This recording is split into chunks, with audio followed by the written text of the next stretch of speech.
설교자로서 갖는 가끔 유혹이 있습니다. 어떻게 하면 본문이 2000년 동안 알려지고 있고 또 2000년 동안 설교되어 온 이 본문을 가지고 어떻게 새로운 내용으로 새롭게 도전할 수 있을까? 이래서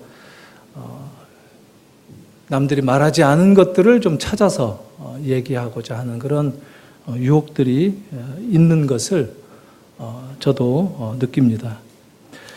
그렇지만 하나님의 말씀은 이미 주어진 대로 역사하는 것이고 또 하나님 말씀은 이미 우리 안에 그 문자로 그대로 새겨져 있기 때문에 이것을 아무리 비틀기를 하고 쥐어짜도 새로운 다른 내용들이 있는 게 아니라 하나님께서 우리에게 주시기를 원하시는 그 내용을 찾는 것이 우리에게 가장 필요한 것이 아닌가 이런 생각이 듭니다. 오늘 이 감추어진 보화의 비유는 너무나도 잘 알려져 있는 비유죠. 그런데 이 비유를 말씀하신 주님께서 어떤 배경 속에서 어떤 맥락 속에서 이 말씀을 주셨는가 하는 것을 같이 좀 살펴볼 필요가 있겠습니다. 이 팔레스틴 지역의 상황을 어느 정도 이해하면 이 비유가 쉽게 확인이 될 수 있기 때문에 그 역사적이고 문화적이고 또 그들의 사회적인 이 풍습이나 그 배경들을 이해하는 것이 매우 중요하다 하는 생각을 해봅니다. 팔레스틴 땅은 우리가 잘 아는 대로 너무 오랫동안 전쟁이 치러지고 있는 땅이기도 합니다. 지구상에서 그 곳만큼, 그 지역만큼 국제적인 분쟁이 잦았던 곳은 없었고 약 20여 차례 국제 전쟁이 치러졌던 그런 장소이기도 합니다. 그래서 요한계시록에 보면 아마겟돈이라고 하는 인류 최후의 전쟁, 영화로도 나오고 하는 그런 용어가 있죠. 이 아마겟돈이라는 단어도 그 팔레스틴 땅에서 전쟁이 가장 치열하게 치러지고 있는 전장터의 지명입니다. 무깃도라고 하는 곳입니다.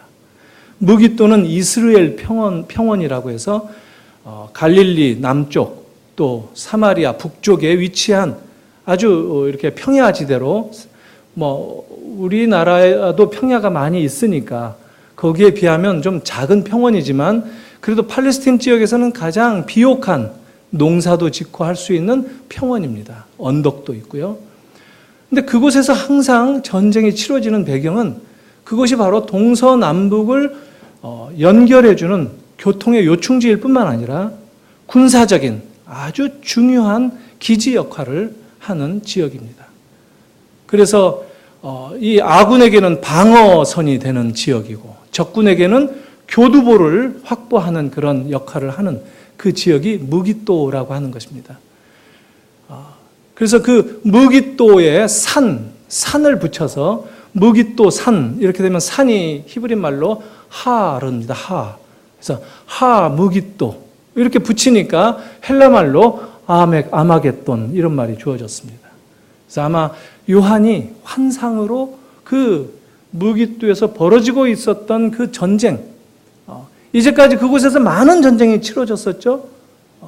북쪽에 있었던 아수르라든가 페르시아라든가 이런 나라들이 애굽을 치러 오기 위해서는 반드시 통과해야 된 그 지역이 무깃도이고 그곳에서 주로 군대를 만나서 싸우기도 하고 또 그것은 두로와 시돈으로도 연결되고 다메섹으로도 연결되고 암몬으로도 연결되고 오늘날로 말하면 요르단이라든가 사우디아라비아라든가 이집트로 연결되는 그 사통팔달의 그 지역이기 때문에 그곳에서 치러지는 그런 전쟁의 역사가 아주 오래되었다. 이런 팔레스틴의 배경을 우리가 알 필요가 있습니다.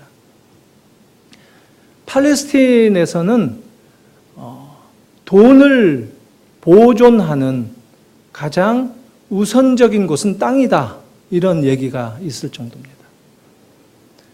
전쟁이 많이 잦다 보니까 돈 관리를 할 수가 없고 그런 그쪽 사람들이 땅에 묻어두는 것으로 전쟁에 나가기 전에 이 돈을 보호하는, 감추는 그런 문화가 있었습니다. 아주 흔한 운하입니다. 1세기 당시에 이 비유를 예수님이 들려주셨을 때 모든 청중들은 그게 무슨 뜻인지 다 알아들었을 정도로 돈은 당연히 땅에 감추었다가 또 전쟁에서 돌아오지 못하거나 멀리 타국으로 떠날 때 다시 떠난 사람들이 돌아오지 못할 때 그 돈이 땅에 그 고스란히 묻힌 채로 넘어가게 되는, 잊혀지게 되는, 그러다가 농사를 짓거나 또 집을 짓거나 할 때 발견되는 일들이 비일비재했던 그런 배경을 우리가 알 필요가 있다 하는 겁니다. 돈은 땅으로 보관한다 하는 것, 우리나라도 이거 아주 잘 실천하고 있죠. 근데 우리는 땅에 묻어두는 게 아니라 땅을 사죠. 그래서 땅으로 소유를 하고 있죠. 이런 배경 가운데서 예수님께서는 당신의 청중들에게 아주 쉽게 알아들을 수 있는 그런 내용으로 잔잔하게 이야기를 전한 것이었습니다. 그런데 그 쉽게 알아듣는 그 가운데 걸려드는 그 뼈마디처럼 예수님께서 하시고 싶으신 그 주제가 항상 이렇게 드러나게 되는데, 그 주제는 청중들 가운데 지난 시간에도 살펴봤던 대로 들을 귀가 있을 때에만 듣는 그런 비유의 말씀이었다 하는 겁니다. 이 파라볼레도 지난 시간에 말씀드렸죠. 파라 옆에다가 볼레 던지다 하는 거, 옆에 던져놓는다 하는 거죠. 그러니까 이 얘기를, 이 주제를 전달하기 위해서 옆에다가 다른 것을 던져놓는 그것을 비유라고 말씀을 드렸습니다. 그래서 오히려 비유를 들으면 쉽게 알아듣는 것이 아니라 이건 또 뭐지? 이것을 이해하고 또 주제를 이해해야 되는가? 오락가락하는 그런 경향도 없지 않다 하는 것. 그래서 예수님은 귀가 있어도 못 듣는 자가 있다 하는 것.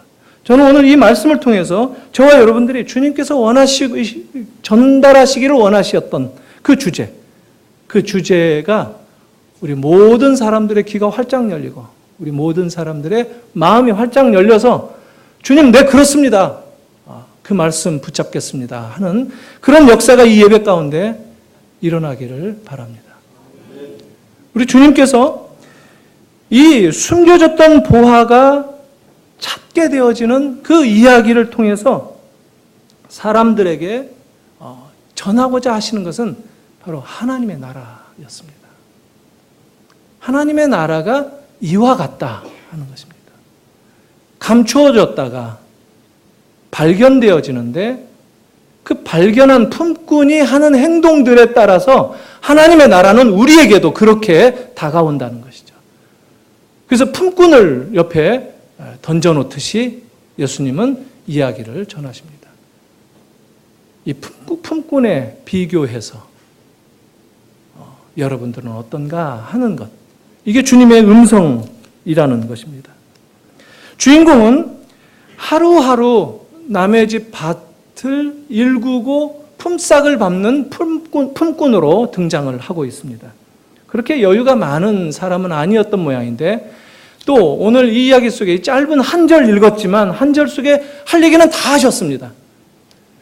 기쁨 가운데 돌아갔다고 했죠. 그래서 이 밭을 사겠다고 지혜를 짜내으면서 아마도 그런 결심을 할 정도였으면 그 밭이 뭐 크기가 크지는 않았겠지만 밭을 살 정도의 돈은 성실하게 모아뒀던 그런 품꾼이었던 것 같습니다. 이 품꾼이 밭을 사겠다라고 생각했던 것, 그것으로 우리가 여러 가지 생각들을 할 수 있습니다. 아니, 주인 몰래, 어차피 보물도 그 밭의 주인 것인데 품꾼이 좀 도덕적으로 문제가 있는 거 아닌가 이렇게 생각할 수도 있겠죠. 근데 그런 건 아닙니다.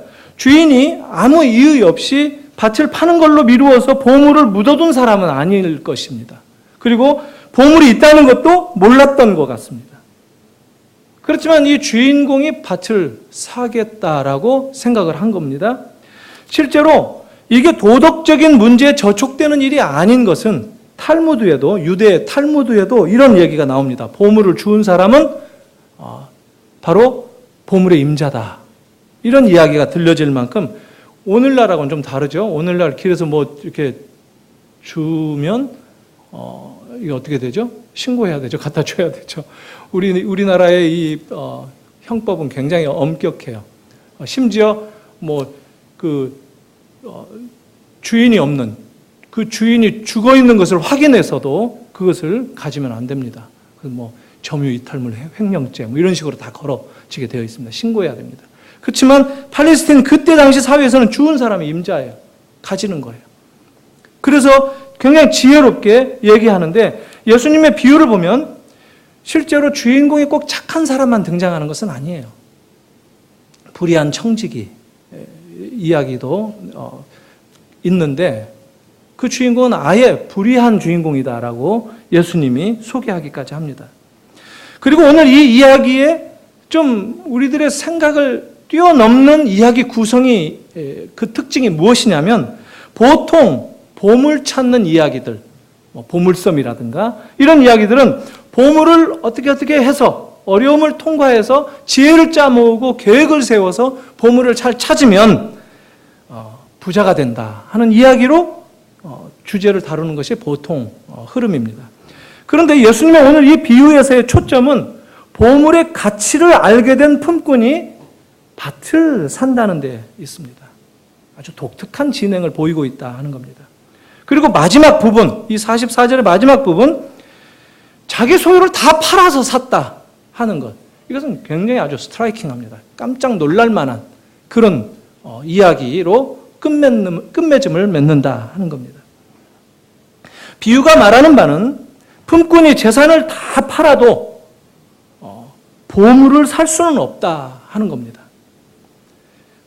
그가 다 재산을 팔면 밭 정도는 살 수 있다 하는 그런 이야기입니다. 곧 다른 말로 표현해서 예수님께서 전하시고자 하시는 그 주제, 천국, 하나님의 나라, 이 천국은 우리가 가진 모든 것을 다 모으고 판다고 해도 얻을 수 있는 나라가 아니다 하는 것을 보여줍니다. 주일학교 때 노래가 있죠. 돈으로도 못 가요 하나님 나라. 여러분 기억납니까? 직접 안 불러보셨어도 주일학교 때마다 애들이 부르는 것을 이렇게 들은 적은 있을 겁니다. 하나님의 나라는 돈으로 살 수 없고 돈으로도 갈 수 없다 하는 그런 것입니다. 그게 맞습니다. 하나님의 나라는 우리에게 선물로 주어지는 것이지 돈으로 살 수 있는 그런 나라가 아니다 하는 겁니다. 그래서 구원은 전적인 하나님의 은혜다라고 말하는 것입니다. 천국은 어느 순간 이렇게 발견되어진다 하는 것입니다. 하지만 그것이 무한한 가치가 있다는 것을 인식하기는 또 다르다라는 겁니다. 그것을 가치 있는 것으로 인식하는 사람만이 그 천국을 얻고 누릴 수 있다 하는 이야기를 하시려는 겁니다. 천국은 밭에 감춘 보화처럼 발견할 수 있도록 숨겨 놓아져 있는데, 누군가 발견한 사람이 그 보물의 가치를 인식하고, 그럴 뿐만 아니라 실제로 그것에 따라서 자기 전 재산을 파는 행동을 보임으로써 밭을, 보물을 소유하는 그런 자리까지 나아가는 것을 얘기한 것입니다. 다시 말해서 진정한 가치를 발견한 사람은 그 가치에 따라서, 그 가치에 걸맞는 삶의 행동을 실천한다 하는 겁니다. 오늘 그 가치를 알기 때문에 이 품꾼은 즐거이, 기쁨으로 자기 재산을 다 팔아 그 밭을 샀다 이렇게 얘기합니다. 내가 가진 모든 것들을 다 포기할 수 있었다 하는 겁니다. 천국 때문에. 이런 사람들이 성경에도 많이 나오죠. 삭개오는 예수님을 만나고 난 다음에 자기의 모든 소유권을 양도하는 선언을 합니다. 그가 어떤 사람이었습니까? 수단 방법 가리지 않고 벌어들인 그 재산, 그런 사람이었지만 그는 그런 자기의 재물을 뒤로 할 수 있었다 하는 것입니다. 구약에서도 모세가 그런 주인공으로 등장합니다. 자기의 그 안락한 왕궁 생활을 포기했습니다. 애굽의 모든 보화보다도 고난의 길을 선택할 수 있었다는 겁니다.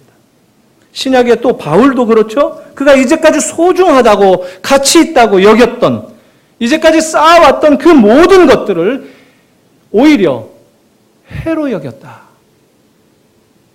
아주 나를 해치는 것으로 여겼다라고 얘기합니다.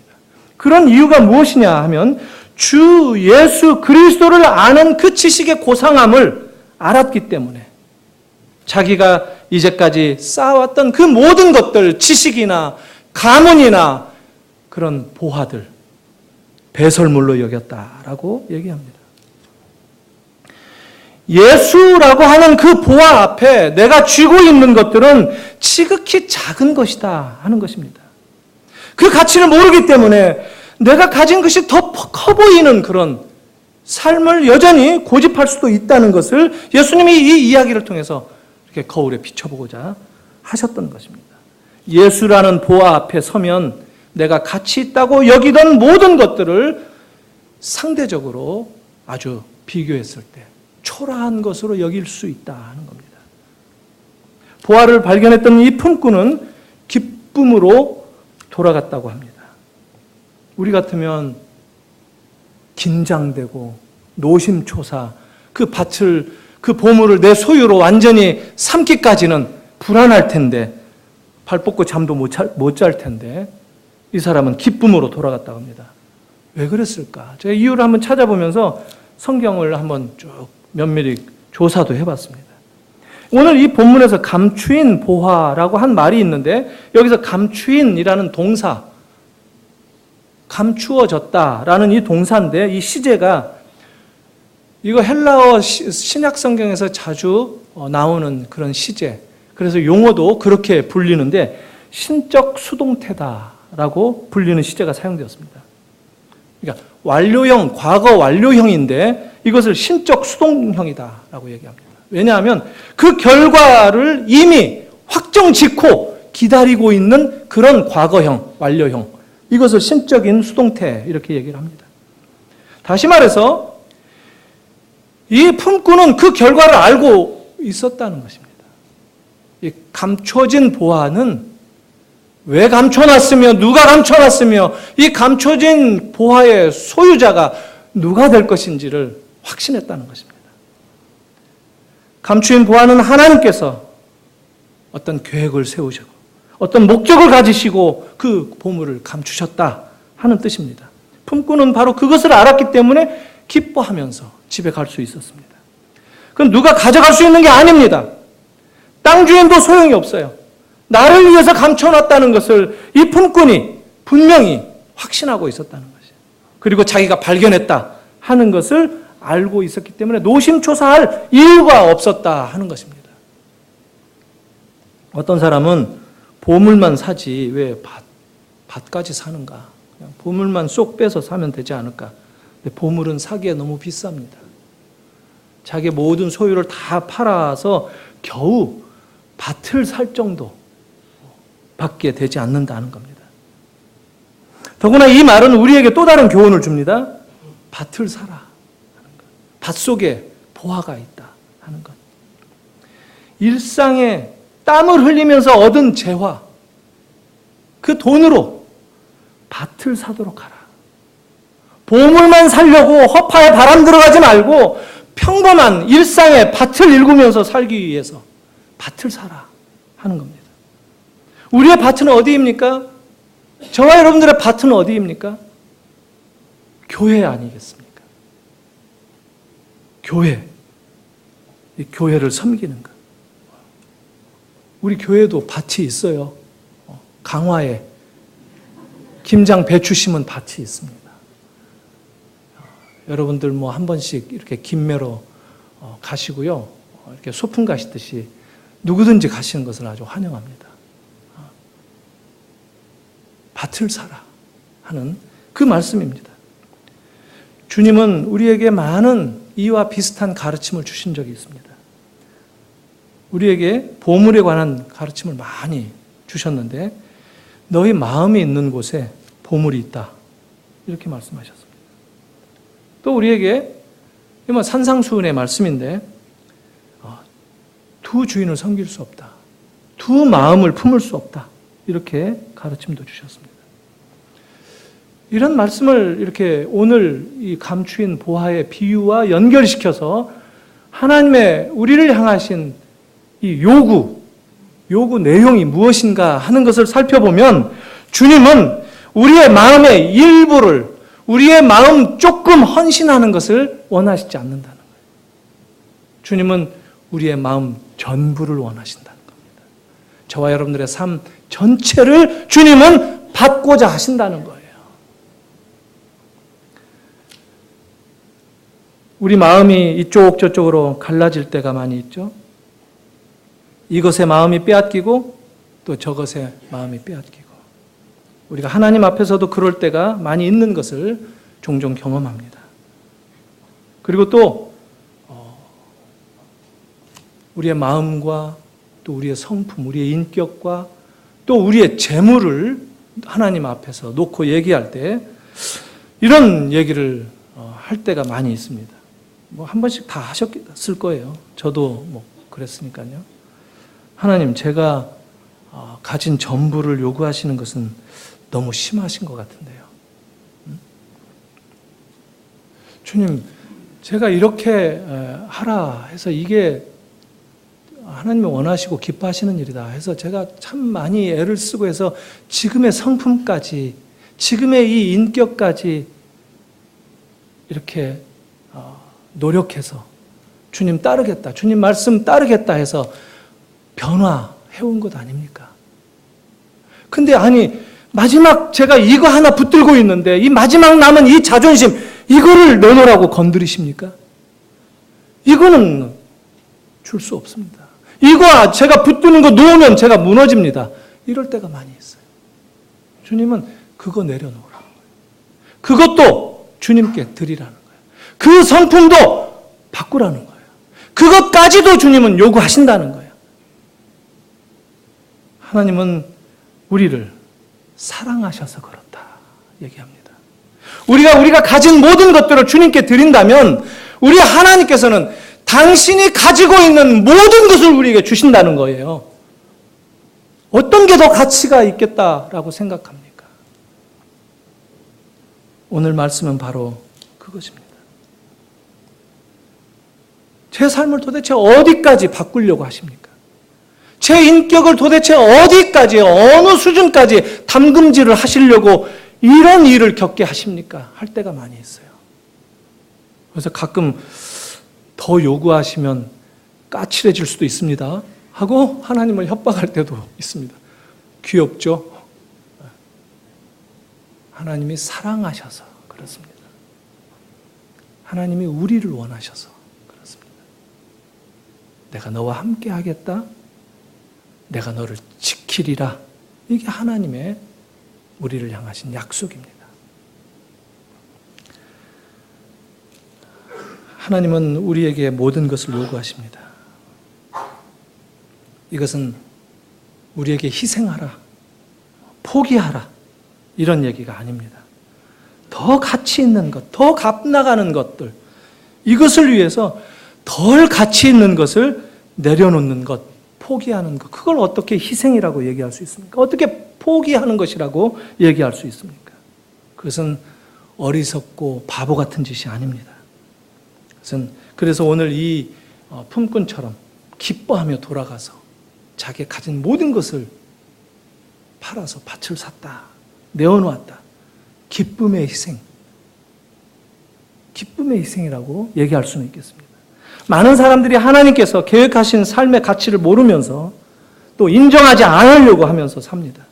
하나님께서 우리에게 주신 가장 고귀한 가치, 예수 그리스도를 발견하지 못하고 또 찾으려고 하지도 않고 살아간다는 겁니다. 왜 그렇죠? 그 가치, 그 가치의 위대함을 깨닫지 못하기 때문에 그렇습니다. 어리석은 거죠? 1867년에 제정 러시아가 이 동토에 얼어붙은 땅이라고 하는 알래스카를 미국 정부에게 720만 불 받고 팔았어요. 720만 불이면 얼마입니까? 한 75억 정도 되겠네요. 이 중에 혹시 75억 가지신 분은 야, 이거 나도 살 수 있었네, 이렇게 생각하실 수 있겠죠. 개인도 살 수 있는 그 값으로 팔았어요. 물론 그때는 가치가 150년 전이니까 좀 더 나갔겠죠. 오늘로 환산하면. 이게 팔 땅입니까? 알래스카가 어떤 땅입니까? 그게 얼어붙은 땅인가요? 금광석, 이 캘리포니아의 발전이 금광 찾아서 이주하고 해서 된 건데 그게 다 고갈될 쯤 해서 미국은 엄청난 금광을 개발하게 됩니다. 그게 알래스카입니다. 알래스카에 묻혀있는 기름, 석유 자원은 상상을 초월하게 많다고 합니다. 천연가스도 그렇고요. 그 산림 자원이 어떻습니까? 고래 사냥 어디에서 합니까? 알래스카 앞바다에서 주로 합니다. 연어들이 가는 통로가 바로 우리나라까지도 오죠. 이 살몬, 연어가 이 우리나라 이 그 계곡 같은 데서 알을 낳고 또 저 태평양으로 건너서 미국까지 갔다가 다시 돌아오는데 알래스카를 통과해서 갑니다. 이 바다의 어자원이 얼마나 풍부한지 모르죠. 그 어리석은 나라가 망하려면은 먼저 지도자들이 눈이 어두워지는 거죠. 못 보는 거죠. 러시아가 어리석은 만큼 미국을 지혜롭다라고 얘기할 수도 있겠죠. 근데 오늘 비유의 메인 포인트는 두 가지입니다. 하나는 하나님 나라, 킹덤의 가치입니다. 하나님 나라는 값으로 매길 수도 없고 하나님 나라는 모든 것보다 더 가치롭다 하는 것을 보여줍니다. 그래서 그 가치를 인정하고 그것을 위해서 값을 지불하는 헌신이 필요하다 하는 겁니다. 값을 지불해야 된다 하는 것. 그리고 또 다른 하나는 하나님 나라는 그 헌신을 위해서 결정적인 시기에 결단을 내리는 것을 요구한다는 겁니다. 우리에게 가치 있다라는 것을 인식하고 그치는 것이 아니라 결정적인 결단을 내리라 하는 겁니다. 정말 이 CCC, DDD라고 얘기를 붙여봤습니다. C로 시작되는 세 단어, cost, complete commitment, 완전한 헌신의 값을 내라 하는 것. 또 다른 이 DDD, demand definite decision, 결정적인 결단을 요구하는 게 하나님의 나라다라는 겁니다. 하나님의 나라. 하나님의 나라의 가치를 발견하면 그것에 걸맞는 헌신을 결정해야 된다 하는 말입니다. 요한복음 3장으로 한번 가보실까요? 요한복음 3장 16절부터 제가 18절까지 읽어보겠습니다. 하나님이 세상을 이처럼 사랑하사 독생자를 주셨으니 이는 그를 믿는 자마다 멸망하지 않고 영생을 얻게 하려 하심이라. 우리가 잘 알고 있는 말씀이죠. 하나님이 그 아들을 세상에 보내신 것은 세상을 심판하려 하심이 아니요 그로 말미암아 세상이 구원을 얻게 하려 하심이라. 그를 믿는 자는 심판을 받지 아니하는 것이요 믿지 아니하는 자는 하나님의 독생자의 이름을 믿지 아니하므로 벌써 심판을 받은 것이니라. 믿지 않는 그것이 심판이라는 거예요. 믿지 않는 그 자체가 이미 심판받은 것이라는 거예요. 근데 오늘 너무 잘 알고 있는 하나님이 세상을 이처럼 사랑하사, 우리 다 외우고 있는 말씀이죠. 근데 후반부 보니까 이는 그를 믿는 자마다 멸망하지 않고 영생을 얻게 하려 하심이라. 이렇게 돼 있어요. 근데 15절 한 절 앞에 보니까 이는 그를 믿는 자마다 영생을 얻게 하려 하심이라. 거의 비슷해요. 후렴처럼 반복해요. 그러니까 하나님이 세상을 이처럼 사랑하사 독생자를 주셨으니 하고 15절하고 똑같이 16절 하반부가 이어진다는 것이에요. 그러면 16절 하나님이 세상을 이처럼 사랑하사 독생자를 주셨으니 라는 구절은 14절과 평행이 되겠죠. 그래서 14절을 읽어봐야 됩니다. 모세가 광야에서 뱀을 든 것 같이 인자도 들려야 하리니 이는 그를 믿는 자마다. 이렇게 이어집니다. 모세가 광야에서 뱀을 든 사건, 민수기 21장에 나오는 불뱀 사건입니다. 이스라엘이 죄를 졌을 때 불뱀에 물려서 죽어가고 있을 때 하나님께서 놋뱀을 장대에 매달아서 높이 달아놓고 뱀에 물린 모든 사람들이 그것을 보기만 하면 구원을 얻을 것이다 하는 그런 이야기입니다. 근데 지금 예수님이 뭐라고 얘기하시느냐면 모세가 광야에서 뱀을 든 것처럼 인자도 들려야 한다라는 거예요. 뱀이 가지고 있는 의미를 아시죠? 모든 죄의 원흉, 이 세상의 죄를 가져온 심판의 대상, 예수님이 그 뱀으로 들리셨다는 겁니다. 세상의 우리들의 모든 죄를 짊어지시고 뱀으로, 노뱀처럼 십자가를 지셨다라는 거예요. 죄를 없애시기 위해서 구원하신 하나님의 선택이셨습니다. 그 얘기를 하고 있는 거예요. 그렇게 하나님은 사랑하셨다는 거예요. 그렇게 독생자를 내어주셨다는 거예요. 그렇게 우리를 구원하셔서 자녀 삼아 주셨다는 거예요. 그렇게 우리를 하나님의 나라의 백성으로 만들어 주셨다는 겁니다. 그 예수님이 우리의 보배다라는 겁니다. 하나님의 그 자녀로 우리를 삼기 위해서 하나님은 가장 가치 있다고 여기는 당신의 독생자를 희생시키셨다는 것입니다. 우리를 위해서 내어주셨다는 거예요. 그리고 그 예수가 우리 인생의 보배인 것을 바라보라라고 얘기를 하시는 겁니다. 여러분의 인생 가운데 이 예수가 감추어진 보화인 것을 확인하시기를 바랍니다. 이 예수가 여러분들에게 발견된 것입니다. 여러분들의 모든 것을 다 바꾸고서라도 이 예수를 붙드는 것이 마땅하지 않겠습니까?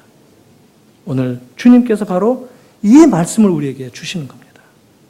이 복음의 말씀이 저와 여러분들의 삶을 변화시킬 것입니다. 하나님 나라의 그 가치에 걸맞는 삶으로 우리를 바꿔가실 것입니다. 우리의 인격을 바꾸시고 우리의 성품을 바꾸실 뿐만 아니라 우리의 환경을 바꾸시고 우리가 속해 있는 그 지역을 바꾸게 하실 것이고 우리 교회를 변화시켜 주실 것입니다. 이것이 천국의 가르침입니다. 오늘 이 말씀 앞에 내가 주님을 붙들겠노라. 내가 천국의 그 킹덤의 가치를 다시 한번 붙들고 나를 변화시켜 가겠노라. 다짐하고 그 축복 가운데로 돌아가시는 여러분들이 되기를 축원합니다. 기도하겠습니다.